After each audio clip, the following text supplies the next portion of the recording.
इंदौर शहर में आवारा श्वान के द्वारा हमले की घटनाएं लगातार बढ़ रही है। गत दिनों श्रीनगर एक्सटेंशन में सुबह कॉलेज जा रही एक छात्रा पर एक साथ 4 श्वानों ने हमला कर दिया। इसी बीच उसकी सहेली ने उसे बचाने की कोशिश की, लेकिन तब तक श्वानों ने छात्रा को गिराकर उसके पैर को नोच दिया और काटकर गंभीर रूप से जख्मी कर दिया। इंदौर के श्रीनगर एक्सटेंशन क्षेत्र में एक छात्रा पर आवारा श्वानों के द्वारा हमला कर दिया गया। छात्रा ने पहले तो हिम्मत दिखाते हुए संघर्ष किया और उन्हें भगा दिया, लेकिन कुछ ही सेकंड बाद श्वानों का झुंड दोबारा आ गया। घटना का सीसीटीवी फुटेज भी सामने आया है।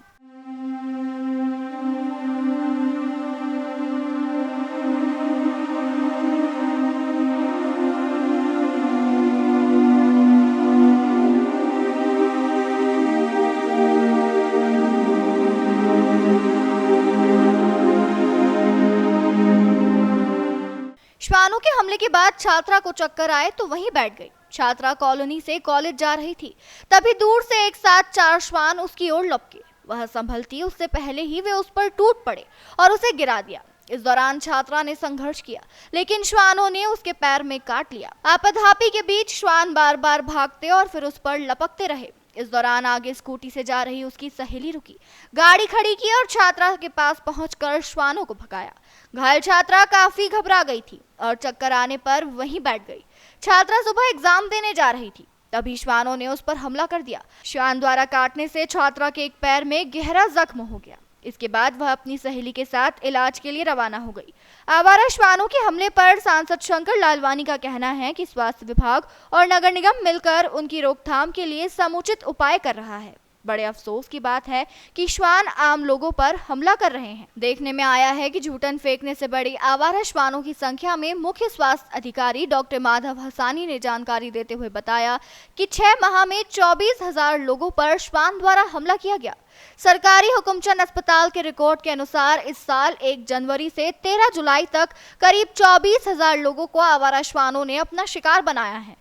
राहत की बात यह है कि एंटी रेबीज वैक्सीन के इलाज के बाद लगभग सभी पीड़ित अब स्वस्थ हैं, लेकिन श्वानों के काटने का सिलसिला नहीं रुक रहा है, जिसमें सबसे बड़ा कारण है कि शहर में गंदगी साफ हो जाने के कारण श्वानों का पर्याप्त पेट नहीं भर पाता, जबकि पूर्व में कचरे से उन्हें बहुत खाद्य सामग्री मिल जाया करती थी, जिसके चलते वह लोगों पर हमला नहीं करते थे, किंतु अब कर रहे हैं।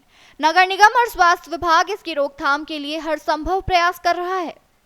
कितनी बाइट ब्लैक बाइट की? देखिए, रोज़ हम लोगों के पास में रोज़ 500 से 600 टीकाकरण के केस रहते हैं डाक बाइट को लेके, और उसका एक शेड्यूल है, उसके अनुसार टीके लगाए जाते हैं। और वर्तमान में ज़्यादातर टीकाकरण हम लोगों का हुकुमचंद पॉली क्लिनिक में होता है, जबकि हम लोगों के द्वारा पूरे ज़िले में 28 जगह चिन्हित करी हुई है, जिसमें 8 प्रमुख शहरी अस्पताल हैं और इसके अलावा हमारे पास में 18 ग्रामीण क्षेत्र के अस्पताल में, जिसमें हमारे सामुदायिक स्वास्थ्य केंद्र के अलावा सिमरोल सरी के प्राथमिक स्वास्थ्य केंद्र पे भी हमने वैक्सीन भी उपलब्ध कराया हुआ है और स्टाफ को भी प्रशिक्षित किया हुआ है।